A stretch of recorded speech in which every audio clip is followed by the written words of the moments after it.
अस्सलाम वालेकुम नाज़रीन। प्रोग्राम गपशप एक मैसेज ने घर को बर्बाद कर दिया।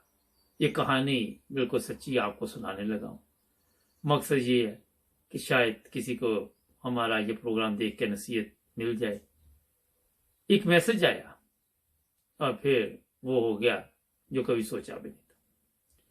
हुआ ये कि एक मियाँ बीवी बड़ी अच्छी जिंदगी गुजार रहे थे। एक बेटी थी उनकी। मियाँ अपनी बीवी का बहुत ख्याल रखता, किसी चीज की घर में कमी नहीं थी, और इसी तरह बेटी का भी बहुत ख्याल रखता, और मजे की जिंदगी चल रही थी। फिर एक दिन मोबाइल पे एक मैसेज आया। जब मैसेज देखा उस लड़की ने, तो वो उसके बॉयफ्रेंड, जो पहले बॉयफ्रेंड जो उसका था शादी से पहले, उसका था, साहब का, जिसको आप कह सकते हैं। खैर, इसने जवाब दिया, और जब इसी तरह बातचीत शुरू हुई तो उस लड़के ने कहा कि मेरी अलहदगी हो चुकी है अपनी बीवी के साथ, और मैं आज भी तुम्हें मोहब्बत करता हूँ, प्यार करता हूँ। कई साल गुजर गए थे। उस लड़की ने कहा, नहीं, अब मैं शादीशुदा हूँ, मेरा मियाँ मेरा बहुत ख्याल रखता है, और किसी चीज़ की मुझे कमी नहीं, मैं बहुत खुशी की ज़िंदगी गुजार रहा हूँ।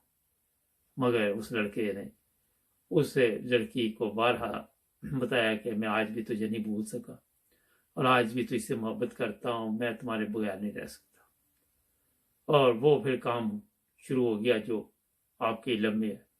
आहिस्ता आहिस्ता लड़की जो है दोबारा अपने मियाँ से दूर होती गई, और यहीं से फिर इस घर की बर्बादी शुरू हुई। और नाज़रीन, ये मैं बता देता हूँ आपको कि फिर ऐसा प्रोग्राम बनाया गया कि जुर्म का रास्ता अपनाया गया। जी हाँ, उस लड़के ने अपने दोस्त के साथ मिलकर यह मंसूबा बनाया कि क्यों ना इसके मियाँ को रास्ते से हटा दिया जाए और मैं इससे शादी कर लूं। और फिर उन्होंने मुकम्मल इस चीज की तैयारी की। एक दिन ये दोनों मियाँ बीवी अपने ससुराल गए, यानी कि बीवी के माँ बाप के घर गए।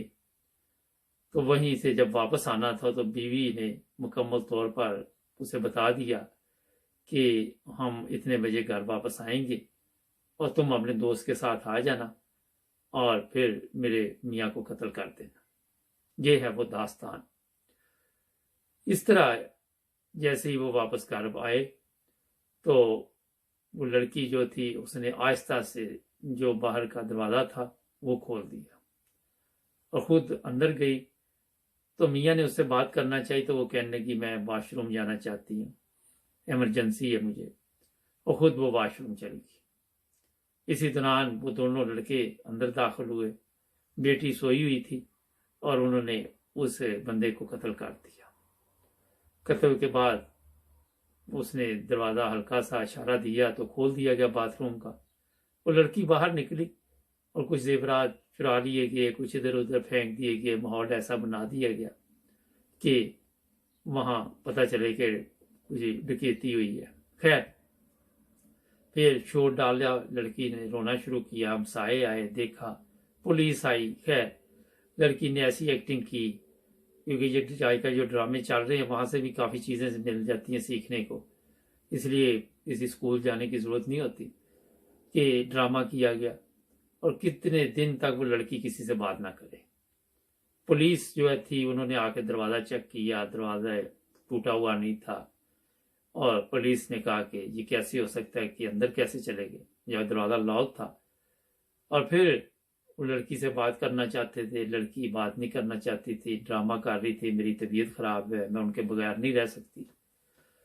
और नाजरीन, फिर कुछ अर्सा बाद पुलिस ने सीसीटीवी जब देखा मुख्तलिफ जगह पे, जब गाड़ियां तब्दील की गई, और ये मैं बताता, जब ये लड़के वहां से गए तो वो उसकी गाड़ी भी ले गए। वो उन्होंने जहां पार्क की वहां अपनी गाड़ी खड़ी थी, कहीं पे इन्होंने रिक्शा इस्तेमाल किया था। तो पुलिस ने वाला नंबर ढूंढ के, और जब लड़की के वालिदैन ने जेल में मुलाकात की तो उन्होंने लड़की से कहा कि तुम्हारे पास दूसरा रास्ता था, तुम खुला ले लेती, तलाक ले लेती, तुमने ये क्या किया। नाज़रीन, ये एक बिल्कुल सच्चा वाकया आपके सामने बयान किया गया। जब भी आप देखें कि आप कहीं भटकने लगे हैं तो आपको ये सोचना चाहिए कि इसका अंजाम क्या होगा, और आप एक अच्छी ज़िंदगी गुजारते गुजारते जहन्नम में चले जाएंगे। बहुत ही तकलीफ़ हुई जब ये मुझे वाक़या मिला। मेरा ये सुनाने का मकसद आपको ये था कि जब आप समझते हैं कि किसी के साथ नहीं चल सकते तो दूसरा रास्ता अख्तियार कर लें, जुर्म का रास्ता अख्तियार ना करें। बच्ची की ज़िंदगी बर्बाद होगी, हर चीज़ बर्बाद होगी, और ये एक इबरतनाक वाक़या जिससे सबक हासिल करना चाहिए। सब्सक्राइब करें, जुड़े रहे हमारे साथ। मिलेंगे नए प्रोग्राम में। अल्लाह हाफ़िज़।